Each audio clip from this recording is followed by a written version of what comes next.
आज हम जो क्वेश्चन पढ़ने वाले हैं उससे किसी नंबर पर एक्सपोनेंट यानी संख्या पर घातक कॉन्सेप्ट पूरी तरह क्लियर हो जाएगा। इसके लिए हम एक्सरसाइज 1.5 से क्वेश्चन नंबर 2 का थर्ड क्वेश्चन लिया है हमने। इस पर लिखा है 32 पर पावर एक्सपोनेंट कितना है 2/5। अब इसमें हमको करना क्या होता है कि यहाँ पे जो नंबर दिया है उसकी हम गुणनखंड फैक्टर निकालते हैं। तो 32 के अगर हम फैक्टर निकालेंगे तो देखिए क्या हो जाएगा 16 2 या 32, 2 8 या 16, 2 4 जा 8, 2 2 या 4 और 2 1 या 2। इस तरह से ये कितने 32 के आ गए फैक्टर कितने 2 into 2 into 2 into 2 into 2 whole the power 2/5। अब यहाँ पे हमने देखा 2 कितने टाइम आ रहे हैं 5 टाइम आ रहे हैं, तो 2 पे पावर अंदर कितनी हो जाएगी 5 और बाहर कितनी है 2/5। अब क्या होगा यहाँ से एक फॉर्मूला होता है x पे power m whole power 1/n।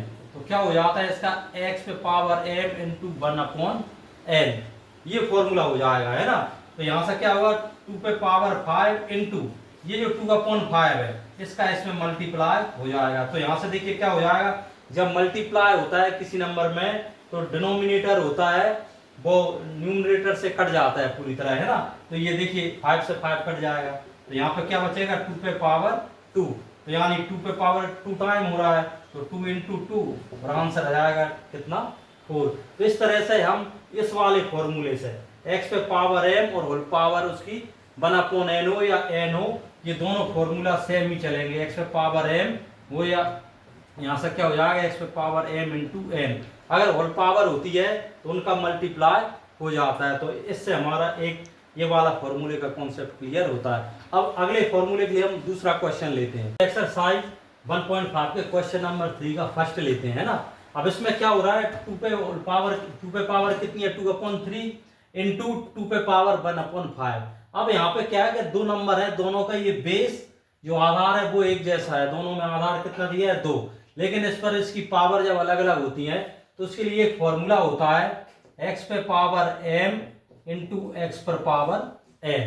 तो क्या हो जाता है इसका फॉर्मूला x और इसकी जो घातें होती है पावर होती हैं तो इनकी घातें होती हैं वो जुड़ जाती हैं। घातें लेकिन कब जुड़ेंगी जब एक जैसी संख्या होती है, इनके आधार एक जैसे होते हैं और उनमें मल्टीप्लाई हो रहा गुणा हो रहा होता है तब ये घातें जुड़ जाती हैं। तो यहाँ पर भी हम यही वाला फॉर्मूला लगाएंगे और देखिए क्या होगा आधार x की जगह कितना लेंगे 2 और इसकी जो घातें हैं एक्सपोनेंट जो है वो क्या हो जाएंगे इनका प्लस कर देंगे।